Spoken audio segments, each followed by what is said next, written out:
సంక్రాంతికి వస్తున్నాం. ఈ సినిమా ఎలా ఉంది, ప్లస్ అండ్ మైనస్ తో క్లియర్ గా తెలుసుకుందాం. అంతకంటే ముందు మన ఛానల్ ఎవరినో ఫస్ట్ టైం చూసినట్లయితే please like and share and subscribe చేసి పెట్టుకోండి. ఈ వీడియో నేను కొంచెం లేట్ గా చేయడం జరుగుతుంది, ఎందుకంటే కొన్ని కారణాల వల్ల వేరే చాటుకు వచ్చిన, అందుకే ఈ వీడియో లేట్ గా చేయడం జరుగుతుంది. ఇంకా మూవీ విషయానికి వచ్చేటైతే మూవీ నాకు ఎక్సలెంట్ గా నచ్చేసింది. మనం అనిల్ రావుపూడి సినిమా అంటేనే ఫుల్ కామెడీ అని మనకు అందరికి తెలుసు. ఈ సినిమాలో కామెడీతో పాటు స్క్రీన్ ప్లే కూడా చాలా అంటే చాలా బాగుందని చెప్పుకోవాలి. ఈ సినిమాలో వెంకటేష్ ఫ్యామిలీలో ఎంత మంది ఉంటే అంత మందితో కామెడీ చాలా బాగా వర్కౌట్ అయింది. మూవీ బేసిక్ స్టోరీ విషయానికి వచ్చినట్టయితే సత్య అనే వ్యక్తి భారతదేశం నుండి తెలంగాణకు వస్తుండగా అతడు రాగానే కొంతమంది అయితే కిడ్నాప్ చేస్తారు. ఆ కిడ్నాప్ ఎవరు చేశారని ముఖ్యమంత్రి అయితే ఒక రెస్క్యూ టీమ్ అయితే తయారు చేశాడు. ఆ రెస్క్యూ టీమ్ లో మీనాక్షి అనే అమ్మాయి ఉంటుంది. ఈ రెస్క్యూ టీమ్ లో తన మాజీ ప్రియుడు అయిన వెంకటేష్ అయితే ఇన్వైట్ చేయాలని వాళ్ళ ఊరికి అయితే వెళ్తారు. అయితే వెంకటేష్ గారు అయితే ఆ రెస్క్యూ టీమ్ నుంచి బయటకు వచ్చేసి చాలా నాళ్ళు అయిపోయింది. అవన్నీ వదిలేసి తన ఫ్యామిలీతో హాయిగా జీవిస్తున్నాడు. మీనాక్షి వచ్చిన తర్వాత వెంకటేష్ ఫ్యామిలీ గొడవలు ఎలా జరుగుతాయి, అసలు మీనాక్షి వెంకటేష్ గారికి ఎలా పరిచయం, ఇంతకీ ఆ రెస్క్యూ టీమ్ లో వెంకటేష్ గారు చేరతారా లేదా, స్టార్టింగ్ లో సత్యాన్ని ఎందుకు కిడ్నాప్ చేశారు, చివరికి ఏం జరుగుతుంది అనేదే స్టోరీ. ప్లస్ పాయింట్స్ మెయిన్ గా చెప్పాలంటే ఈ మూవీలో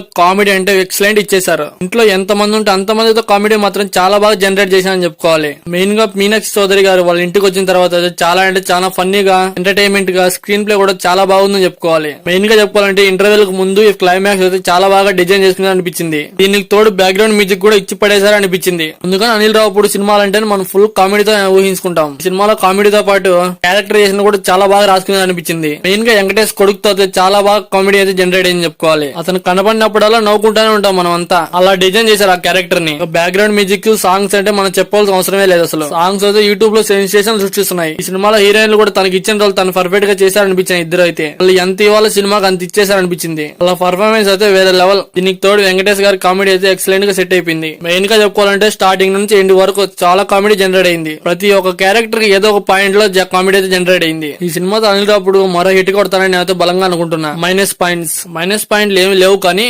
స్టోరీ మాత్రం సింపుల్ గా వెళ్ళిన ఫీలింగ్ అయితే వస్తుంది. అక్కడక్కడ కొంచెం స్లోగా వెళ్ళిన ఫీలింగ్ అయితే వస్తూ ఉంటుంది. ఇన్వెస్టిగేషన్ కూడా అంత డీప్ గా అయితే ఉండదు. ఈ కొన్ని మైనస్ లే ఉన్నాయి సినిమాలో. మిగతా అంతా మాత్రం చాలా అంటే చాలా బాగా నచ్చేసింది నాకైతే. మెయిన్ గా చెప్పుకోవాలంటే సంక్రాంతికి ఎలా సినిమా తీయాలో అలా తీసేసారనిపించింది. సంక్రాంతి ఆడియన్స్ అయితే చుట్టేస్తారనిపించింది నాకు ఈ సినిమాతో. సో ఈ సినిమా మీరు ఎంతమంది చూస్తారు కింద కామెంట్స్ లో కామెంట్ చేయడం మాత్రం మర్చిపోకండి. ఈ సంక్రాంతి రిలీజ్ అయిన 3 సినిమాలు నాకు ఈ సినిమా బాగా ఫన్ జనరేట్ చేసింది అనిపించింది. దాంతో పాటు క్యారెక్టరేషన్ కూడా బాగా రాసుకొని కొన్ని పాత్రలు ఎలివేట్ చేసినందుకు నాకు బాగా నచ్చేసింది. నేనైతే ఈ సినిమాను బాగా ఎంజాయ్ చేశా. ఇలా ఎంతమంది ఎంజాయ్ చేశారో కింద కామెంట్స్ లో కామెంట్ చేసి మన ఛానల్ 500 సబ్స్క్రైబ్ ఛానల్ అంటే చాలా దగ్గరలో ఉన్నాం. Please like and share and subscribe చేసి పెట్టుకోండి. Thank you for watching and bye supporting me.